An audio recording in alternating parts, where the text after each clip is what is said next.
en la parte de análisis numérico es que empezamos a ver ya lo que es ecuaciones diferenciales, cómo resolver ecuaciones diferenciales de problemas de valor inicial mediante métodos.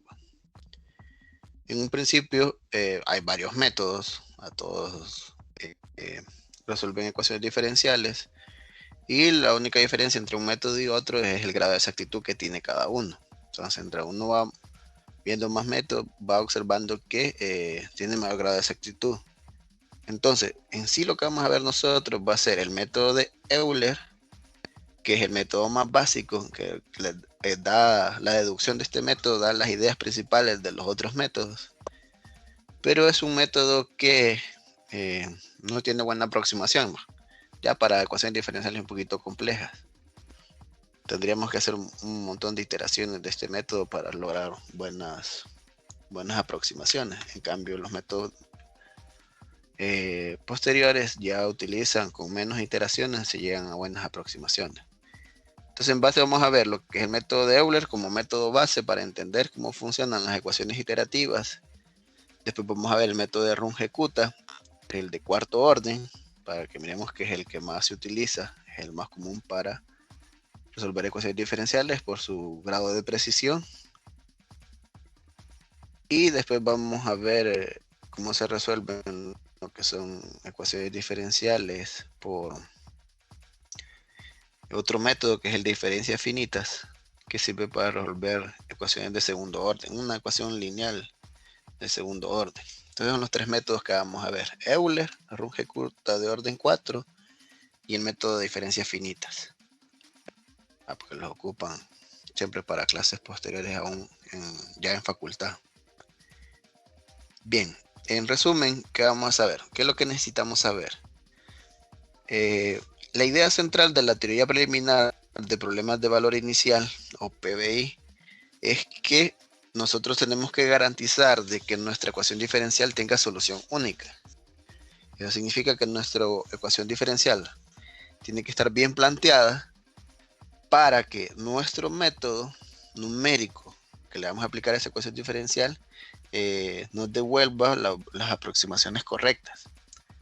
Porque no tendría sentido aplicarle un método numérico a una ecuación que no tiene solución única o que no tenga solución.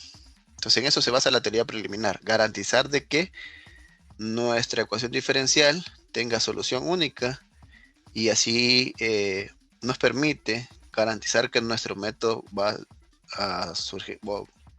a generar aproximaciones correctas.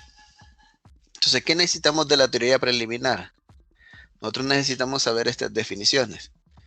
Se dice que una función, la primera definición, se dice que una función f de ty satisface la condición de Lipschitz en la variable y. En la variable y, estamos solamente sobre la variable y, aunque esta tenga dos variables. Normalmente decimos localmente de Lipschitz. En un conjunto de contenido de R2, si existe una constante L mayor que 0 con, y tenemos aquí f de ty1 menos f de ty2 en barras, tiene que ser menor o igual que L y y1 menos y2 en barras, siempre que t de y1 y t de y2 estén en el conjunto D. Entonces, esa L que está ahí se le llama la constante de Lipschitz. Y eso es lo que debemos de garantizar nosotros, que existe esa L. Entonces eso en primera instancia. Ver de que esa función en dos variables satisface la condición de Lipschitz en la variable y. ¿Qué les viene a la cabeza aquí? Como aquí tenemos barras de valor absoluto, tenemos resta de dos funciones que cambian la variable y por y1 y y2, y como tenemos una desigualdad, entonces lo que nos indica es que tenemos que maximizar esa función. Y ya sabemos cómo maximizar, va a tener valores extremos, desigualdad triangular, etc. Bien, esta es la definición principal de lo que es la condición de Lipschitz. Vamos a ver más adelante un teorema que nos va a permitir usar otra forma de encontrar la constante de Lipschitz, y tiene que ver con la siguiente definición. La definición 2 dice que un conjunto de contenido en R2 es convexo siempre que yo agarro un punto T1 de Y1 y T2 de Y2 que pertenezcan a D. O sea, agarro dos puntos cualquiera dentro de ese conjunto. Entonces, estos puntos que están aquí, 1 menos lambda de T1 más lambda de T2, 1 menos lambda de Y1 más lambda de Y2, también pertenecen a D. La idea de esto que está aquí es que esto es la ecuación paramétrica de la recta.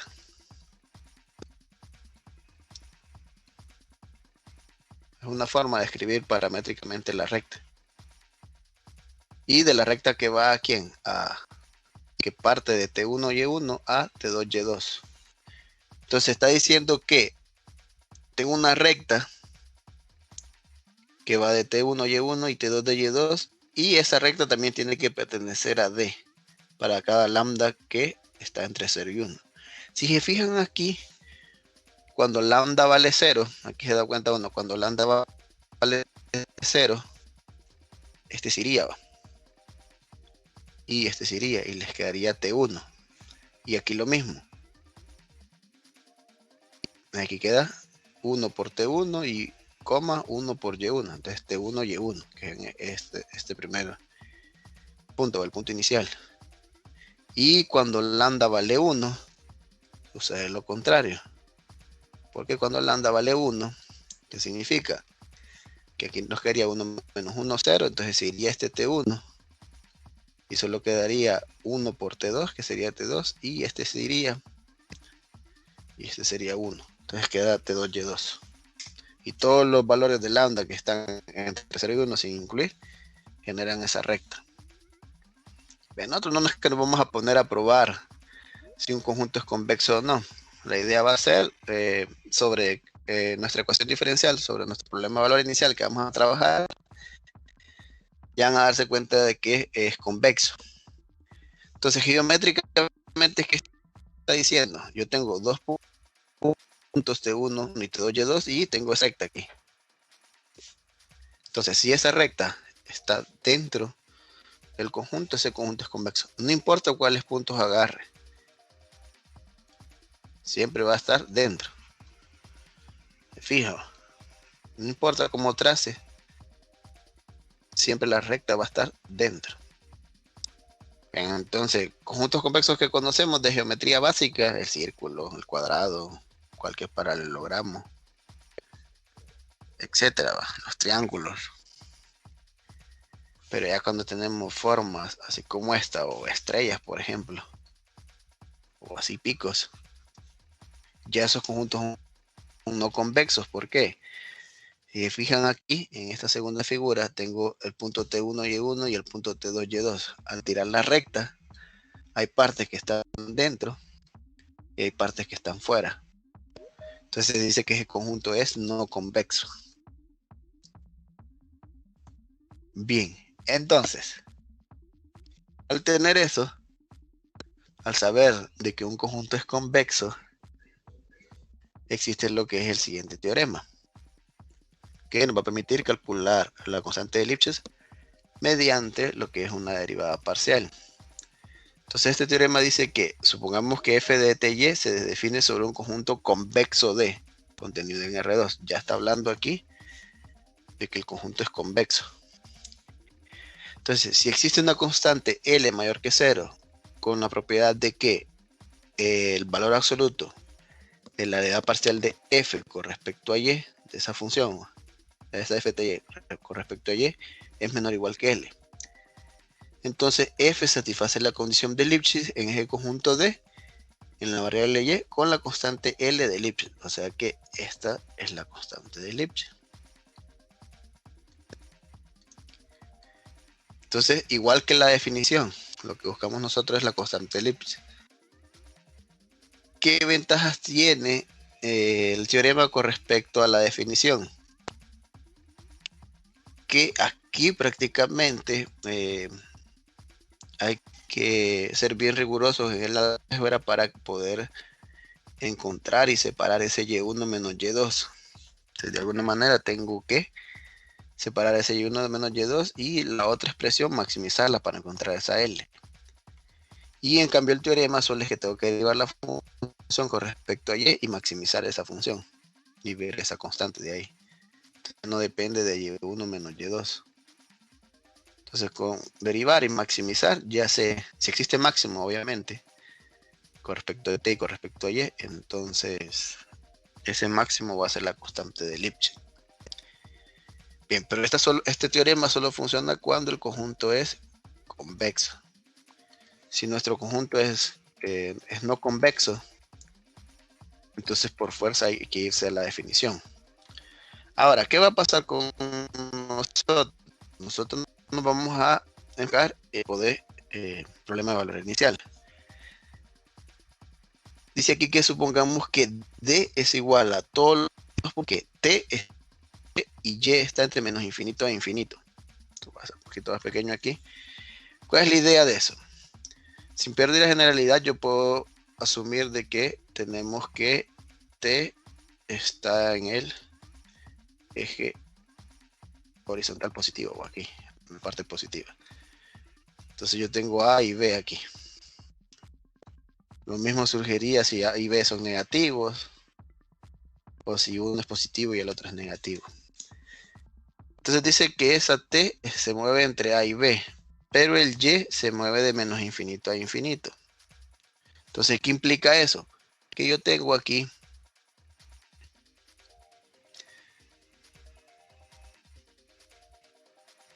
lo siguiente, como Y se mueve de menos infinito a infinito, va de esta forma.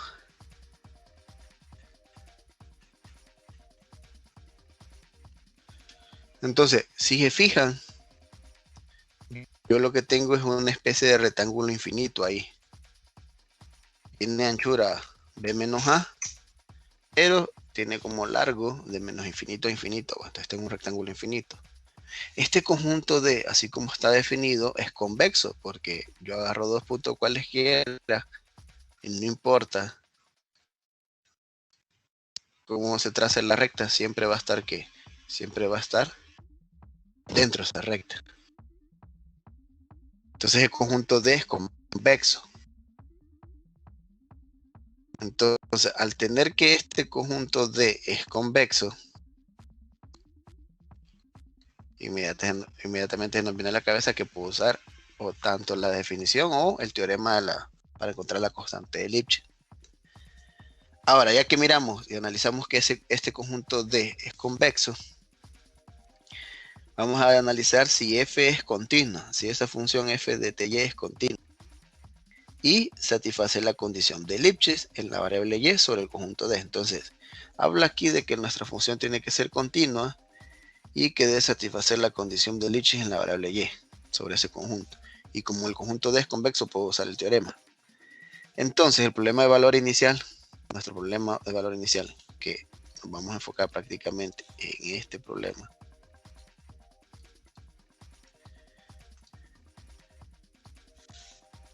Vamos a hacer en este problema, que este es un problema de valor inicial, que es un problema de Cauchy al final. Tenemos dy de t igual a f de ty. Tengo que t se mueve entre a y b, o sea, en el conjunto D convexo, y tenemos la condición inicial y de a igual a alfa. Entonces, si sabemos que el conjunto es convexo, sabemos que la función es continua y satisface la condición de Lipschitz, este problema de Cauchy está bien planteado. Y vamos a ver de que, aunque en el libro, si ustedes miran en el libro, hay unas definiciones ahí que habla del problema perturbado, que es que yo le agrego un epsilon aquí, una pequeña cantidad, y ver si, si nuestras soluciones no cambian, o esa pequeña oscilación se ve reflejada como una pequeña oscilación en el método numérico a la hora de resolver. Entonces el problema perturbado también es planteado. Entonces nosotros en parte vamos a decir, siempre que miremos que nos digan de que el problema está bien planteado, la vamos a ver también como que tiene solución única y viceversa. O sea que si está bien planteado, tiene solución única. y si tiene solución única está bien planteado. Vamos a tomar como igual, aunque obviamente es para este tipo de problema de Cauchy que tenemos aquí. Bien, entonces ya con esto nosotros vamos a ver que esta ecuación diferencial que tenemos aquí en particular podemos escribirla así.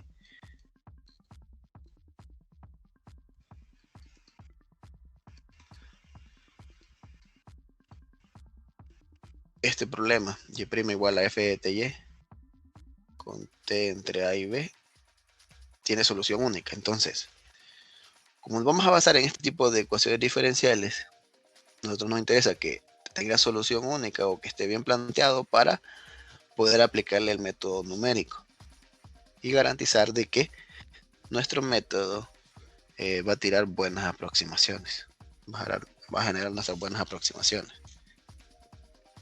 Bien, o sea, eso es lo primero, garantizar que tenga solución única. ¿Qué método vamos a utilizar? El más básico, método de Euler. ¿En qué consiste el método de Euler?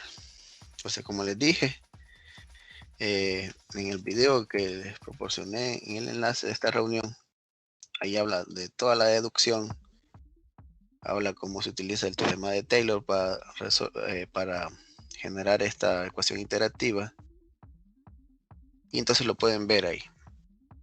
En pocas palabras, el método de Euler lo que hace es que construye una WI que aproxima a y de ti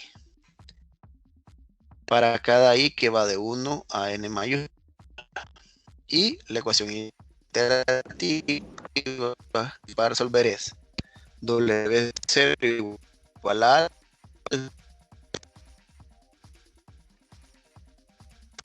alfa, que que es la que aparece, recuerden, no puedo por ahí. Estamos viendo este problema de Cauchy, y' igual a f de ty con y de a igual a alfa. Ajá. Disculpe, Se no fue la sé si pantalla o solo algo. soy yo. La pantalla no está bien. Espérame.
Y logran ver la pantalla.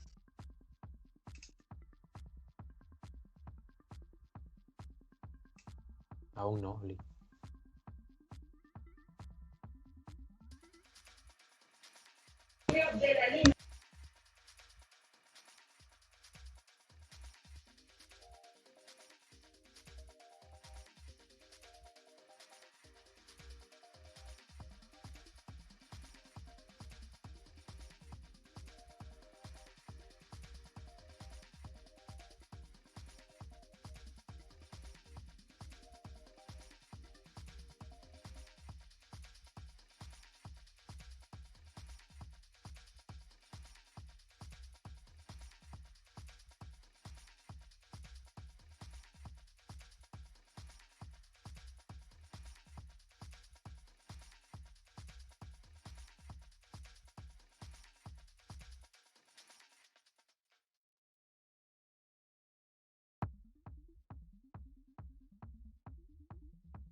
Ya regresé, me sacó de la sesión. Miren la pizarra. Hoy select. Bien, entonces tenemos esta, y' igual a f de ty, nuestra ecuación diferencial. Tenemos que t se mueve entre a y b, y tenemos que la condición inicial y de a igual a alfa. Entonces, esta condición inicial que está aquí es la que va en el W0. Que sería la condición inicial. Así como el método de Newton-Raphson, solo que en el método de Newton-Raphson uno sí escogía la aproximación inicial, ¿no? En este caso ya no nos da nuestro problema, la condición inicial. Y empieza lo que es la ecuación iterativa, que es la siguiente iteración, W sub i más 1, es igual al WI, la iteración actual, más H, que es el tamaño de paso, que le voy a explicar de dónde sale esta H, por la función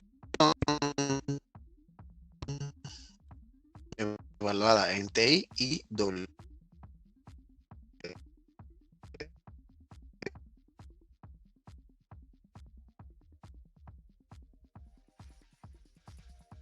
Y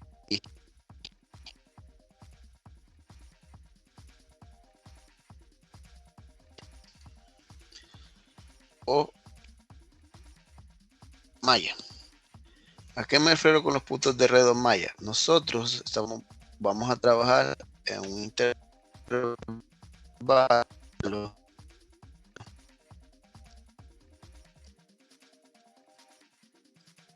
de t que va de A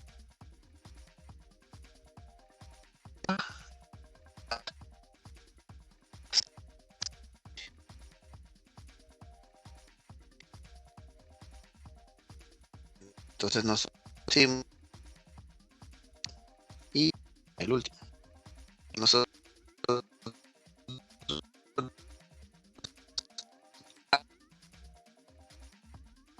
H como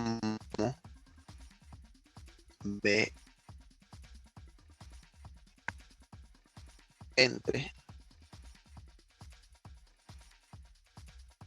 tamaño. ¿Okay? Paso lo que va a seguir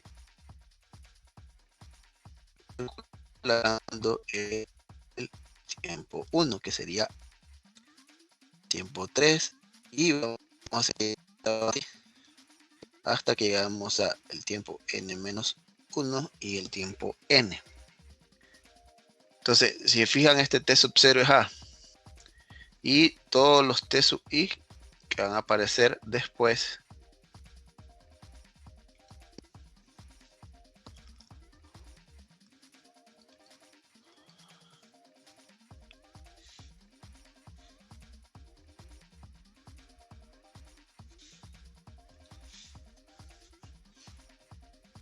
escuchaba, todos los t sub i que van a aparecer después son los a más hi. Bien, entonces lo que hacemos nosotros con estos puntos de red es que particionamos nuestro intervalo AB en varios puntos de red, y en esos puntos de red es donde voy a aproximar la solución. ¿Qué diferencia tienen los métodos numéricos diferenciales? En ecuaciones diferenciales ustedes empiezan a resolver la ecuación diferencial y la solución que encuentran es otra función, encuentran el y de t y una expresión en términos de t. En nuestro caso, en los métodos numéricos no es así. Lo que hacemos nosotros es aproximar la solución. ¿Cuál sería el valor numérico, por ejemplo, de y de t1 en este punto de red? Después vamos a aproximar cuál sería el valor numérico en t sub 2. Entonces encontramos y de t sub 2 y y de t sub 3. Entonces lo que encontramos es una especie de tabla de valores. ¿En quién? ¿En qué puntos? En t sub 0, t sub 1, t sub 2 hasta t sub n, que es el último punto. ¿En qué consiste el método? Entonces, de ahí ya sabemos dónde sale el h, y el otro pues es una evaluación. ¿En qué consiste el método? El método consiste en que agarro la condición inicial, que es el t sub 0, y esto de aquí es una pendiente, la que encuentra.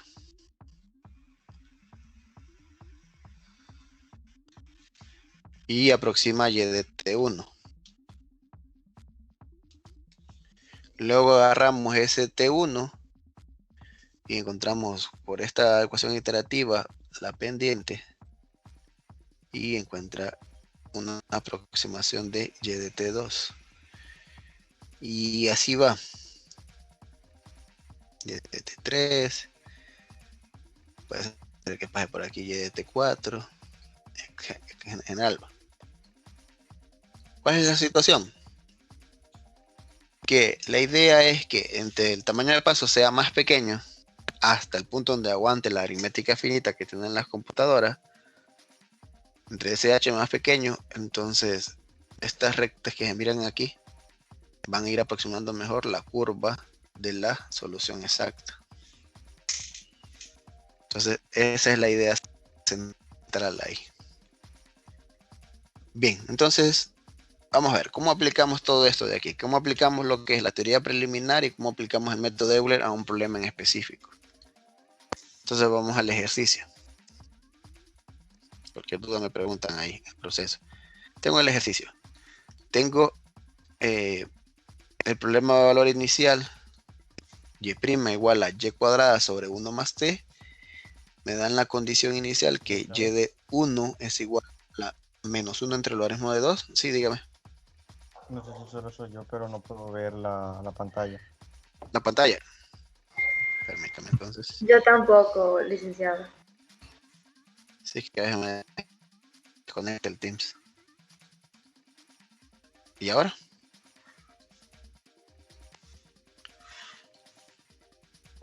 Ya, licenciado. Ahí sí. Ahí me avisan porque a veces se desconecta la pantalla. Entonces tengo y' igual a y cuadrada sobre 1 más t. Tengo y de 1 igual a menos 1 entre el logaritmo natural de 2. Y me dicen primero, demuestre que el problema de valor inicial está bien planteado en el intervalo de 1 a 2. Incluido aquí. Voy a ponerle menor igual aquí. Entonces, ¿qué hemos dicho que es un problema bien planteado? El problema bien planteado es cuando nuestro conjunto D es convexo, nuestra función f de ty es continua y esa f de ty satisface la condición de Lipschitz en y. Entonces, empezamos a resolver aquí y decimos solución. Del inciso A. Al observar el problema de valor inicial tenemos que f de ty es nuestra función que está aquí. Y cuadrada sobre 1 más t. Esta es nuestra función. Nuestro conjunto D sobre el cual vamos a trabajar es ty, todos los puntos ty, tales que nos dice que t está restringido entre 1 y 2. Y como no hay restricción para y se mueve de menos infinito a infinito. Entonces, por lo que les explico anteriormente, este conjunto de aquí es convexo. Entonces, como ya D es convexo, eso nos va a permitir usar el teorema para encontrar la condición de Lipschitz. En primera instancia tenemos que probar si f de ty es continua.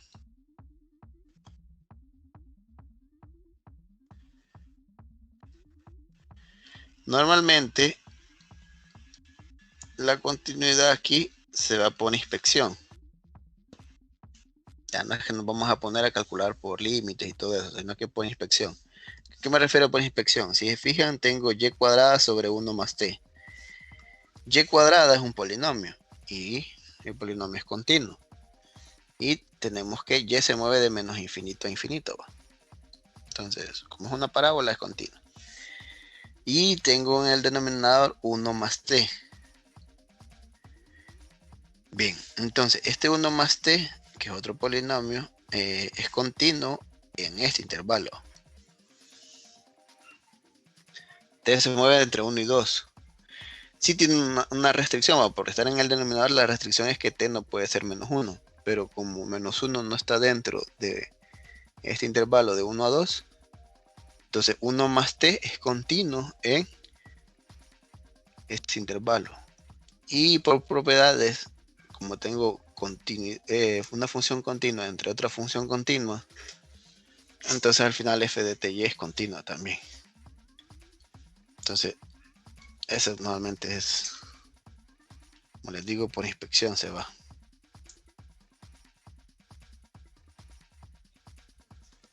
¿De acuerdo? Luego lo que hay que hacer es chequear que f de ty satisface Lipschitz.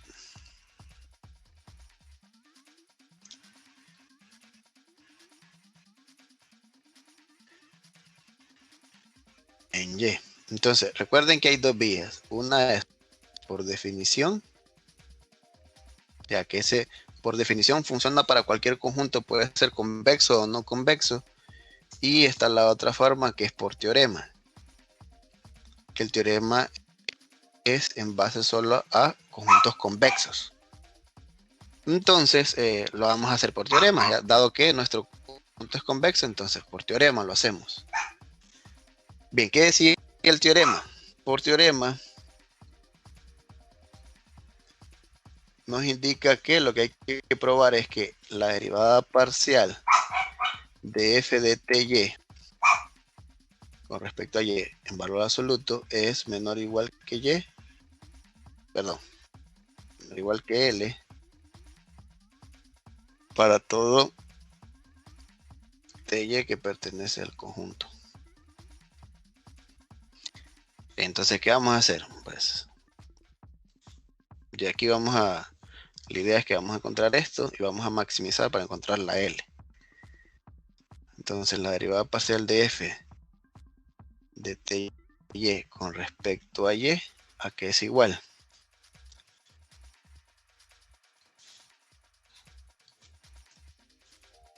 La derivada parcial lo voy a poner aquí, en una esquina.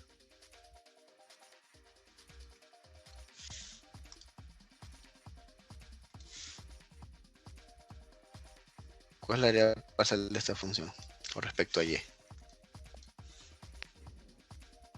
2y entre 1 más t. Ajá, 2y entre 1 más t.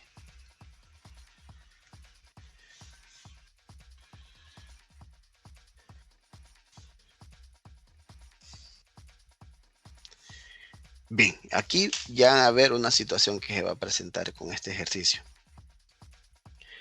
Yo puedo agarrar esta función y como puedo separarla como producto de dos funciones. Yo puedo separar aquí 1 entre 1 más t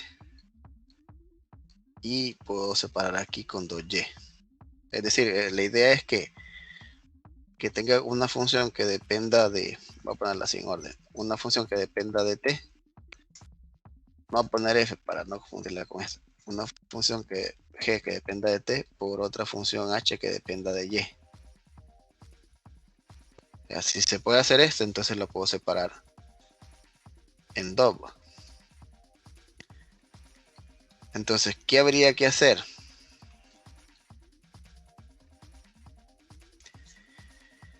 Habría que maximizar a esta función, pero maximizar esta función está restringida para t que está entre a y b.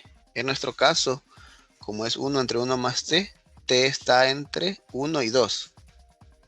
Por tener más valores extremos, sabemos que siempre tiene máximo. Bien, cuando ya vamos a la otra función y vamos a maximizar, como depende de y nosotros sabemos que y se mueve de menos infinito a más infinito porque no hay restricción, entonces viene una situación. Como estamos analizando todo el dominio de esta función, esa función puede ser que tenga máximo o no tenga. En nuestro caso es 2y, que es una recta. Entonces, esta de aquí siempre va a tener máximo.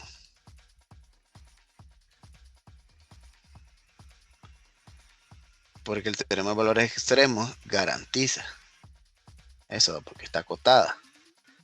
Pero esta que estamos analizando todo el dominio de Y, como va de Y que pertenece a los reales, de menos infinito a infinito, puede ser que tenga máximo o no.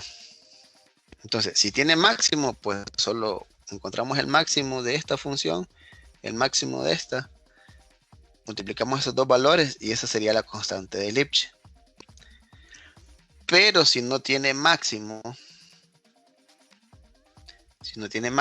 entonces nuestra función no va a satisfacer Lipschitz. Entonces, ¿cuál es el caso aquí? ¿Qué pasa con 2y cuando y se mueve de menos infinito a infinito? Tiene máximo 2y, dado que es una recta.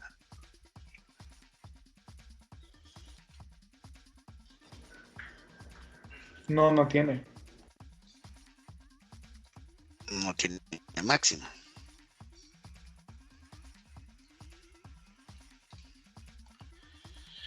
Entonces, ¿qué va a pasar? El problema, o la función sería más que todo, la función f de ty no satisface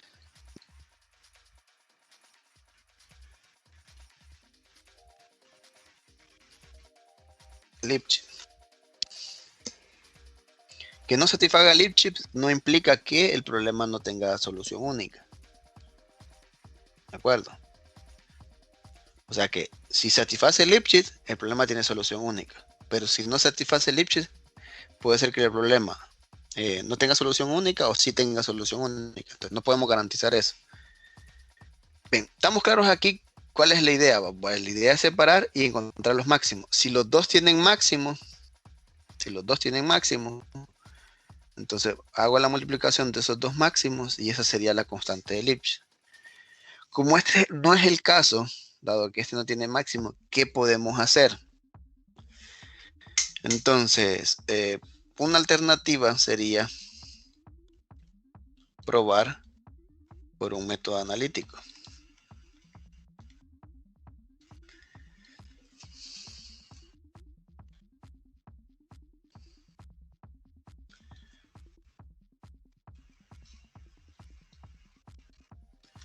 Probar un método analítico.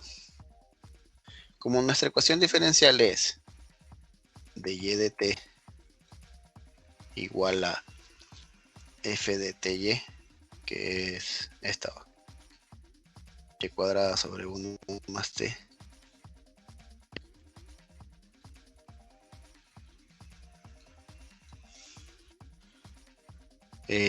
Vamos a ver qué pasa con esta ecuación diferencial, a ver cómo la podemos resolver por un método analítico.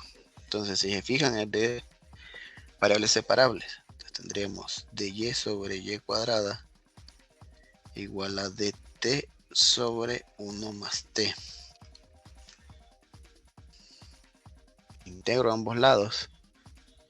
Aquí me quedaría menos 1 sobre y igual a logaritmo natural de 1 más t.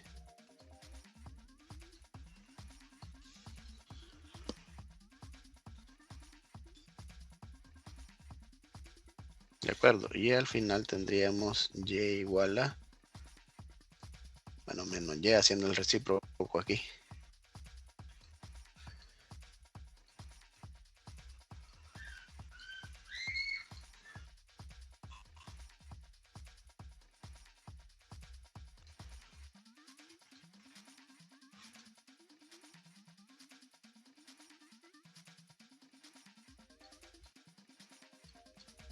De acuerdo.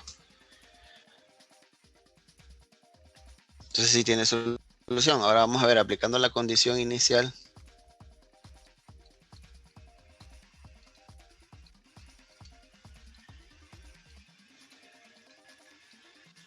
Como tenemos que y de 1 es igual a a regresar aquí. Menos 1 entre el logaritmo natural de 2.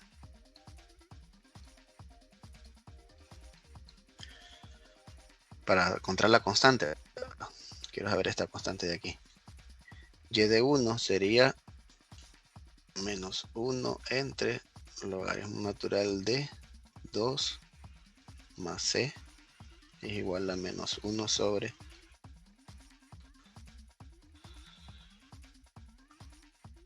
vamos a ver aquí cuánto vale c.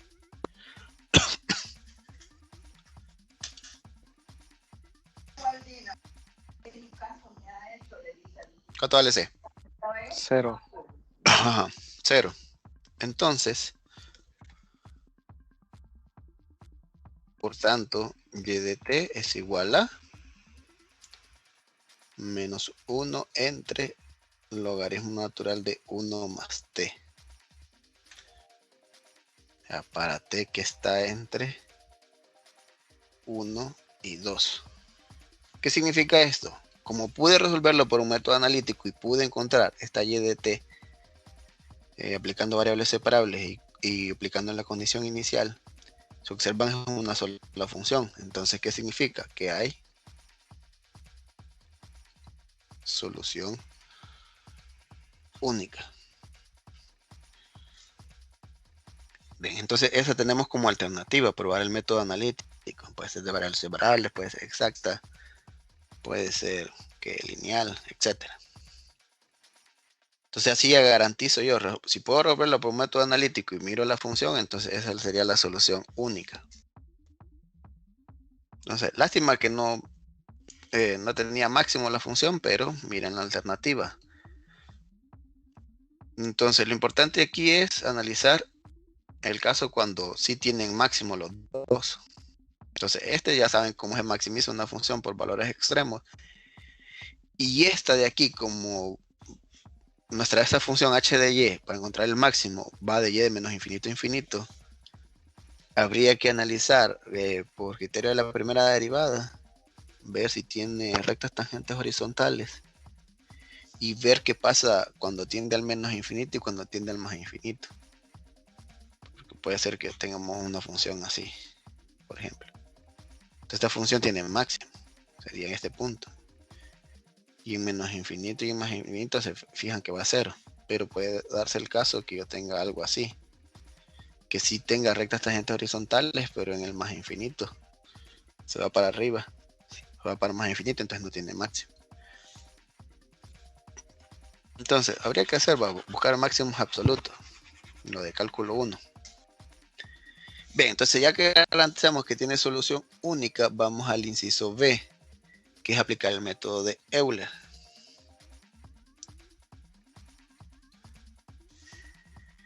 Bien, para aplicar los métodos numéricos que vamos a ver, aunque solo vamos a ver 2, bueno, 3, entonces siempre vamos a definir la malla, porque la malla es la que nos va a guiar en la ecuación iterativa.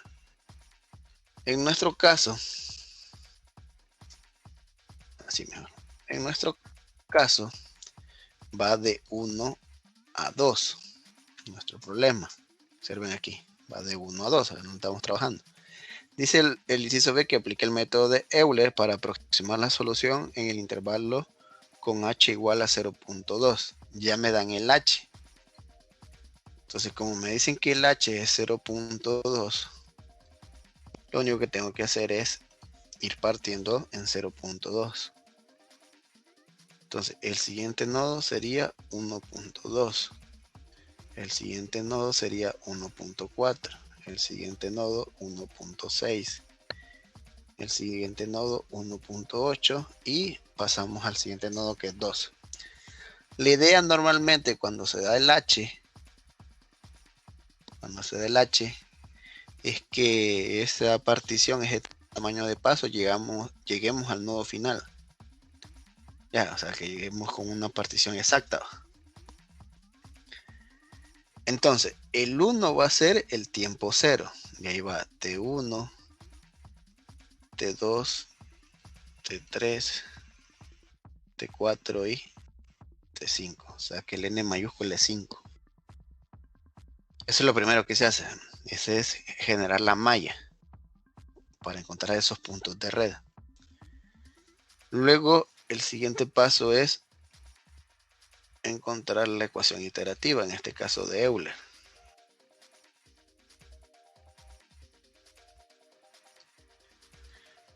Entonces, la ecuación iterativa de Euler, ¿qué es? W0, que dice que es igual a alfa. Recuerden, W0 es alfa, que es la condición inicial. En nuestro caso, la condición inicial es -1 entre logaritmo natural de 2.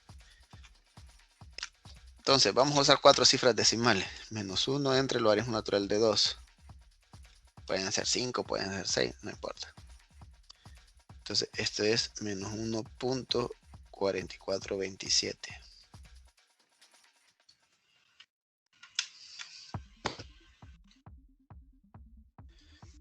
Y después ponemos el WI más 1. Voy a poner la fórmula aquí para que no quedemos. Es WI más HF de TI WI. Entonces vamos a sustituir aquí siempre WI. El H que estamos usando es 0.2. Y la función que estamos usando, también lo voy a poner aquí, es y cuadrada sobre 1 más t. ¿De acuerdo? Entonces, lo único que tengo que hacer es sustituir t por ti y y por wi. Entonces nos quedaría aquí wi cuadrada sobre 1 más ti. Que esto se reduce a que wi más 1 es igual a wi más 0.2 wi cuadrada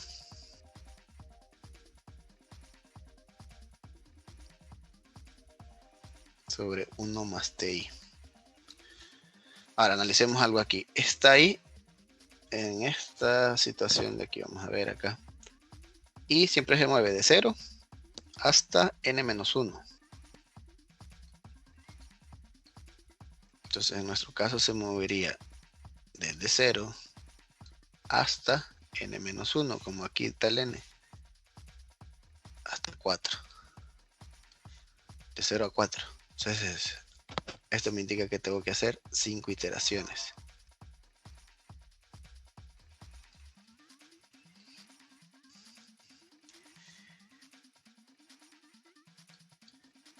¿De acuerdo? Bien, esto lo puedes hacer en una calculadora, más la que tengamos a mano.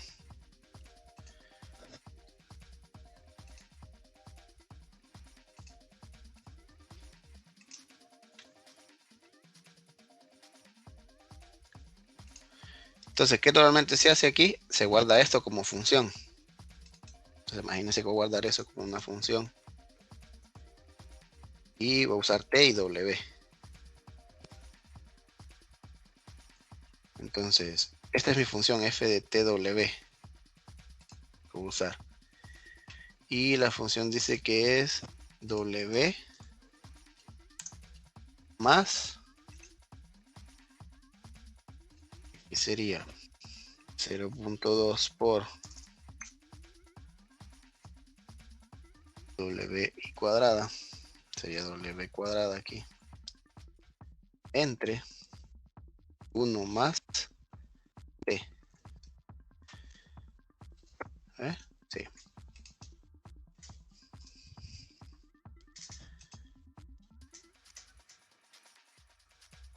Bien, que eso lo puedo hacer. Esa función la puedo guardar en una Texas, la puedo guardar en una calculadora normal, Casio, de la Classwiz. Puedo usar Malda, puedo usar Optab, puedo usar Matemática. Y la idea aquí es que nosotros lo que vamos a ir haciendo son las iteraciones. Entonces, ¿qué pasa con la primera iteración? La idea es que yo tengo todos los puntos de red de toda la malla, pero en la primera iteración yo trabajo sobre este subintervalo, es decir, trabajo con T0 a T1, sería de 1 a 1.2. Entonces, voy a usar la información que está aquí para encontrar la solución en T1. Entonces, ¿qué significa eso? Que yo voy a encontrar W1. W1, ¿qué sería? Es W0 más 0.2 por W0 al cuadrado entre 1 más T0. En base a lo que guardamos aquí, ¿quién es W0? Negativo 1.4426 o 25. Ajá, 44, 27 creo que. 27. Sí, 27. Y este es W0. ¿Y el T0 quién es? 1. Entonces esto es como que tuviera aquí 1 en T, porque hay que respetar el orden. Este es T y este es W. Entonces con la función que tengo guardada, ¿qué voy a hacer? Voy a sustituir en esa función 1 y menos 1.4427. Entonces vamos a ver aquí, sería f evaluada en 1 y menos 1.4427. Entonces me da menos 1.2346.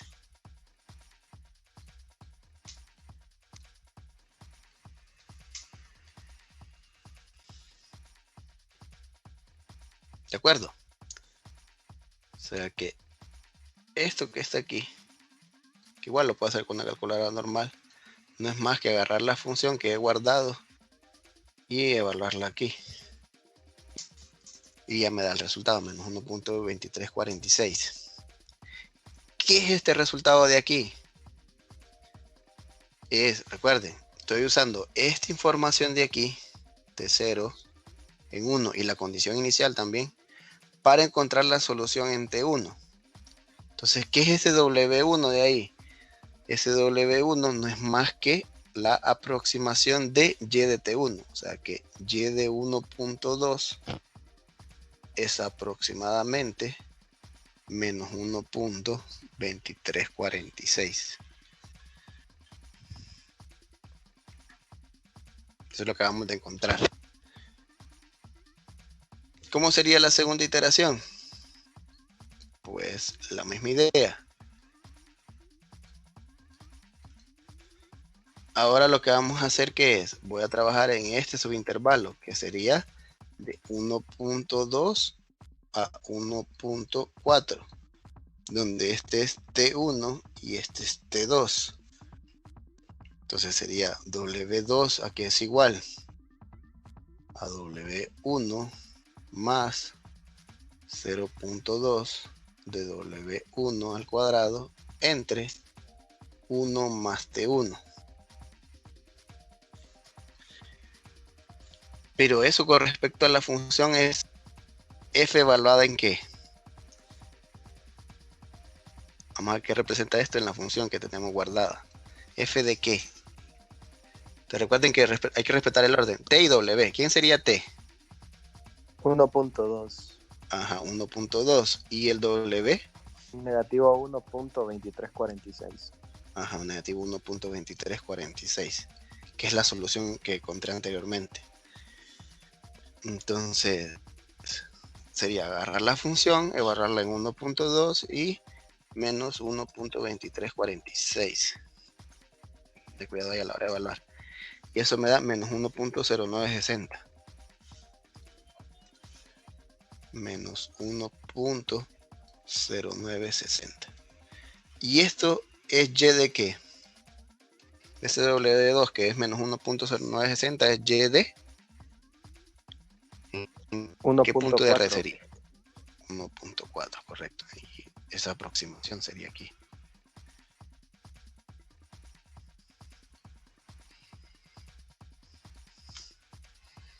Ya, y así se siguen haciendo todas las iteraciones. Llega un punto en el que nosotros lo que tenemos en la solución final, sigan haciendo las iteraciones. En la solución final, lo que vamos a tener es los puntos de red, los colocamos en una tabla.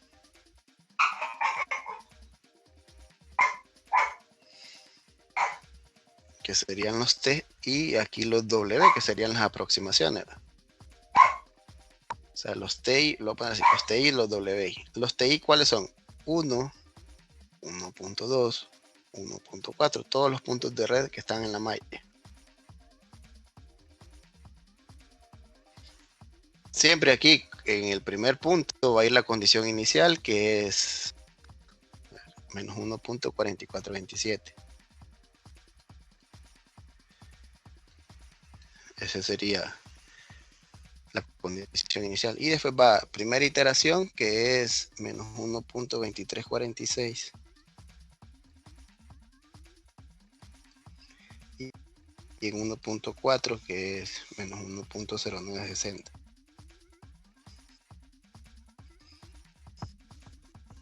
Ya que recuerden que esta WI no es más que Y de TI.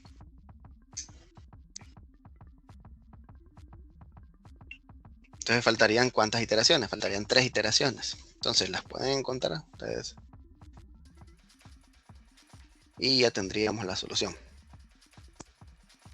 Entonces la idea es que entre más pequeño sea el H, como les dije, hasta normalmente a la aritmética finita que aguante la computadora, estas aproximaciones van a ser mejores. Hay que tener mucho cuidado en el sentido de evaluar, porque como este es un proceso iterativo, un error en una iteración acarrea errores en las siguientes. Entonces hay que ser bien cuidadosos a la hora de evaluar. ¿Cómo se puede comparar esto? Más o menos aquí sí se puede comparar. La exacta, ¿cuál es? La exacta la calculamos. La exacta era y de t igual a, cuando probamos de que solución única es menos 1 sobre el logaritmo natural de 1 más t barra aquí, 1 más t.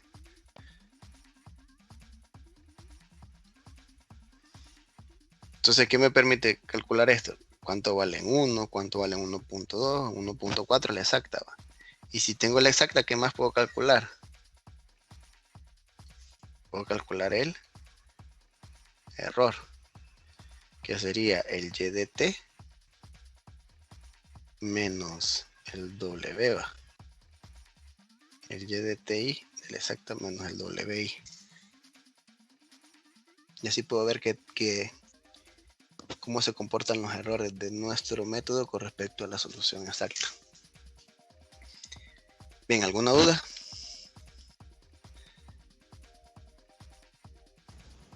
Ingeniero, para una ecuación diferencial de grado 2 sería un cambio de una reducción de orden primero. Sí, correcto. Cuando ya aparece de segunda en orden adelante, existe ya un cambio de variable que lo que hace es que lo convierte a sistemas de ecuaciones de primer orden. Pero eso no lo vamos a ver nosotros por el tiempo. Entonces nos vamos a concentrar solamente en primer orden. Y vamos a ver un caso de las diferencias finitas que es una de segundo orden. Por eso es para problemas de valores en frontera. ¿Tienen otra duda?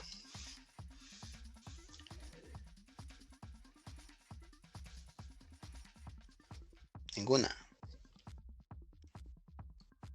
Bien, de ahí solo queda practicar cómo se hacen las iteraciones. Este es el método más simple que hay. Pueden ver el video de YouTube que les dejé el enlace. Les voy a subir este también al canal. Y pues es todo por el día de hoy. Y nos vemos hasta el día miércoles, que vamos a ver el método de Runge-Kutta de orden 4. También hay un canal en el canal de YouTube hay un video ahí de Runge-Kutta de orden 4 para que lo miren antes. Y pongan las inquietudes que tengan. Bien, estamos por finalizado. Nos vemos hasta el miércoles. Cuídense. Igual, nos vemos. Ok, nos vemos, Lick. Vemos. Hasta la próxima. Gracias, Lick.